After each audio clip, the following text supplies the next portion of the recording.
Narito ang step-by-step guide kung paano maiwasan ang sunog ngayong Fire Prevention Month sa DIY Do-It-Yourself. Kayang-kaya mo ang kahit na ano kung ikaw mismo ang gagawa nito. Let's learn new things sa DIY Do-It-Yourself.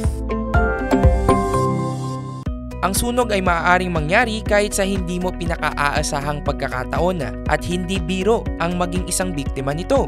Kaya naman nagpaalala ang Bureau of Fire Protection sa publiko na huwag balewalain ang Fire Prevention Month ngayong Marso.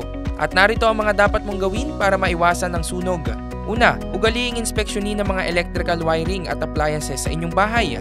Ikalawa, kung gagamit ng kandila, siguraduhing malayo ito sa mga bagay na maaaring panimulan ng sunog. Kung mayroon namang posporo at lighter sa bahay, siguraduhin ding mailalayo ito sa mga bata. Ikatlo, huwag iwanan ang iyong niluluto dahil maaaring lumakas ang apoy sa mga sandaling wala ka.